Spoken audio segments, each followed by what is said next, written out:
回の産業まとめ。インドネシア初の国産潜水艦。韓国から3隻を輸入。失敗。性能と信頼性に疑問。インドネシア政府は韓国造船企業デウ造船海洋の協力を得て、初めて潜水艦の建造に成功しました。これは東南アジア地域で初めてとなります。これはインドネシアが2011年に発注したデウ造船海洋が設計し輸出した3隻のうちの最後の1隻で、2019年にも3隻追加注文しています。1隻目と2隻目は韓国で建造されて引き渡されましたが、今回の3隻目は各部品を韓国で製造し、国内で建造するという形になりました。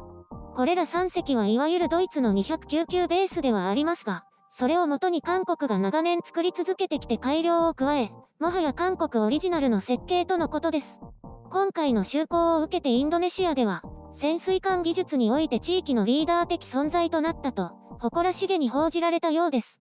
しかしインドネシアの国会では、この3隻目に対して厳しい意見が飛んでいます。まずは国防大臣が製造能力と品質、性能に対して不満を漏らしました。途方もない費用をかけて韓国から技術移転を受けたが、性能は非常に残念とし、潜航能力が90日にも満たず、潜水持続時間が非常に不安定と指摘しました。別の議員は、80年代にドイツで建造され輸入した潜水艦が90日間潜航が可能なのに、デウ造船海洋との協業で建造した次世代潜水艦が30日間しかない点を指摘しました。さらに別の議員も、デウ造船海洋からまともに技術移転を受けていないとして、どのような技術がどのように移転されたのか明らかにすべきだと声を荒げています。インドネシア政府は今後の3隻も韓国に発注を出していましたが、今年に入ってから契約を破棄してトルコへの発注を検討しているとも報じられています。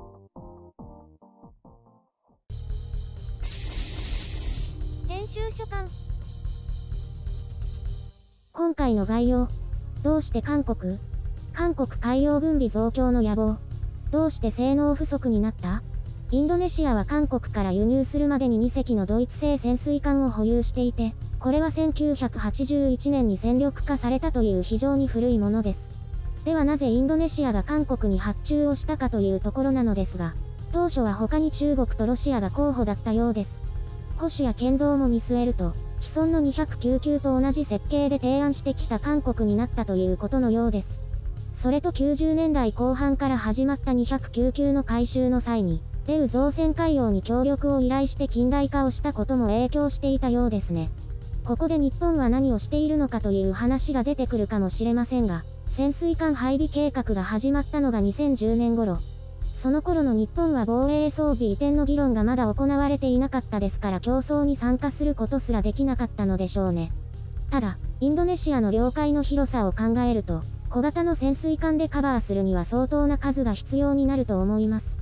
当初の計画では新たに10隻を配備するとしていましたが、これは予算の関係で縮小しているようですね。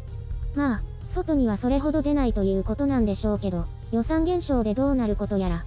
韓国は領海も狭いですし、基本的に対北朝鮮なので小型でも問題ないわけですけれども、最近は3000トン級の潜水艦を作り、どんどん増やしていく計画ですけど、これは統一後に周辺国に対抗するためという考えが発端とか、領海狭いのにそんなにたくさん必要ないと思いますが、輸出を意識して作っているのでしょうか。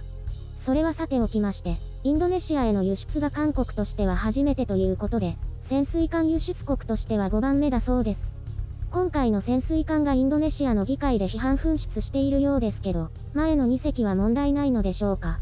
既存のドイツ製は潜航日数が90日としていますけど、これはどういうことなんでしょう。基本仕様としては50日のようですが、改良でこんなに伸びたのでしょうかね。そして今回の新型潜水艦が30日、これも謎ですね。何かを失敗して潜り続けられないということなのでしょうか。というか、こんな内容を議会で話してニュースになっていいのかと思いますね。作戦行動範囲がバレるじゃない。ここで皆さんは韓国の技術レベルがインチキだという内容を期待するかもしれませんが、これまでの実績を考えるとそれは考えにくいです。ここで韓国批判を展開した方が内容的には面白いんでしょうけど、正直なところそれは難しいし不正確な情報、偏った推測になってしまいます。考えられるのはインドネシア側の技術不足、そして技術移転が正しく適切に行われていないだろうという点です。潜水艦技術というのは極めて高度なもので、日本でも建造できる企業は限られています。技術は十分でも実績がないだけかもしれませんが、潜水艦の技術移転が初めての韓国側にも不備があったでしょうし、受ける側のインドネシア側も十分ではなかったものと思われます。韓国もインドネシアも、これからの潜水艦事業のことを考えると手抜きがあったとは考えにくく、コミュニケーションか技術に問題があったと思われます。建造に参加していたデウ造船海洋の技術者が全てをカバーしきれなかったのか、見落としてしまったのか。どうあれ韓国とインドネシアのコンビでポンコツが建造されてしまったということのようで、改修で改善されなければ信用問題になってくるでしょう。次期潜水艦にドイツやトルコ、フランスを検討し始めたということですが、これにどういう狙いがあるのかわかりません。韓国が国内向けに建造した潜水艦のトラブル多発が関係しているという報道もあります。現段階では費用面もあってかトルコが有力視されていますが、実績だけを鑑みれば韓国には劣りますし、まだ噂レベルです。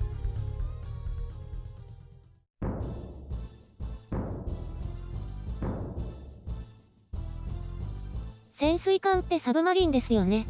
それが何か？いえ、確認です。海に潜るってことですよね。そうですけど、その辺から。一応確認ですよ。ほら、間違ってたら後で大変なことになるでしょ。そうですね。高性能潜水艦があれば、対北作戦で優位にことを運べますからね。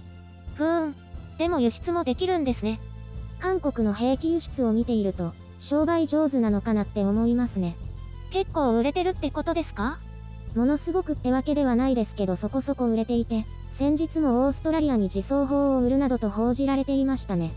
それで潜水艦も売れたってわけですね。そうみたいですね。先ほど説明したように、インドネシアとは歴史的な背景もあったことと、現地製造を許可したのに価格が安かったことがあるでしょうね。これって儲かったんですかね？それはわかんない。ひょっとしたら赤字だったかもしれないです。珍しく予定通りに引き渡しはできたようですけど。デウ造船海洋って潰れたところですよね。そう。基本的に利益が上がらない仕事ばかりしてる会社。韓国政府が救済したけど。こういうのがあるから潰れないってことですか？それもあります。韓国の潜水艦のほとんどを作ってますし、国が関わっている潜水艦事業が潰れたら兵器産業の未来もなくなりますからね。いろいろ事情があるんですね。もう売れたんでしたっけ？ヒュンダイ重工業が新しく作った会社の傘下に入ることになってます。ヒュンダイ重工業も潜水艦を作っていますし。ところでインドネシアはちゃんとお金払ったんですかね？これに関しては払ったみたいですけど、次の契約はどうなるかわからないですね。やめちゃうって話？噂レベルで色々と飛び交っていますけどね。ドイツだのフランスだのトルコだの。変えてもいいの？いや、契約違反で違約金を取られると思う。それを含めて交渉するしかないだろうね。そういう意味ではトルコは狙い目かもしれない。面倒くさそう。変えるメリットある？わかんないね。韓国ばかりに依存したくないというのもあるのかも。インドネシアの政治家の一部が韓国に疑念を抱いているのは確かなようだから。韓国も大変ですね。それはどうかな。実際に利益が出ているかどうかも怪しいしね。新南方政策とか言って舐められている節もあるので、破談にしてもいいかもしれませんね。儲かってないの？技術者を派遣して現地で製造するとかなり費用がかかるらしいんですけど、今回の3隻建造はかなり安かったので、怪しいと思いますね。民間企業としてはうまくお金が回らず、その代わりなのか国から不可解な支援を受けていますからね。なので表面的にだけ報道を捉えると韓国の武器輸出はうまくいっているように見えますけど、必ずしもその通りかどうかはわからないということです。でも聞こえはいいですよね。韓国メディアもそのあたりをはっきりと解明しないとと思いますね。頑張っているようで頑張っていないから。なんか面倒な話ですね。韓国に限らずですけど、公明正大にできない部分がたくさんあるんですよ。はーい。何がはーいよ。とりあえず適当に返事しておいただけ。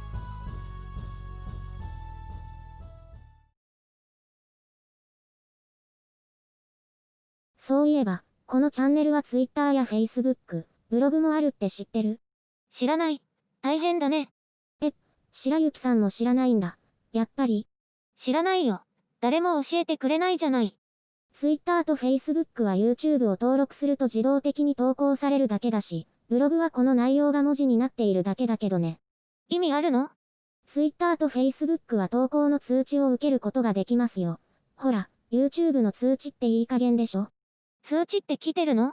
Android には来てるけど、プレミア前かどうかはわかんない。iPhone は？ iPhone はわかんない。YouTube アプリ入れてれば来るんじゃないの？でも通知なんて見ないでしょ？見るよ。でも YouTube から来てないかも。YouTube の通知は来たり来なかったりっていう声も聞くので、Twitter や Facebook をフォローしておいてもらえば助かります。告知？ええ。前に困ったちゃんが通知来ないからプレミアに来られなかった時に、Twitter の通知があればいいのにって言ってたから。知らなかったってこと？そうみたい。じゃあ毎回動画のどこかに載せたら？邪魔じゃない？邪魔だね。なので今回の告知だけでいいかなと思って。今回見逃したらどうするの？残念ってこと？どっちが？どっちも。私も視聴者も。どっかに載せよう。考えておきます。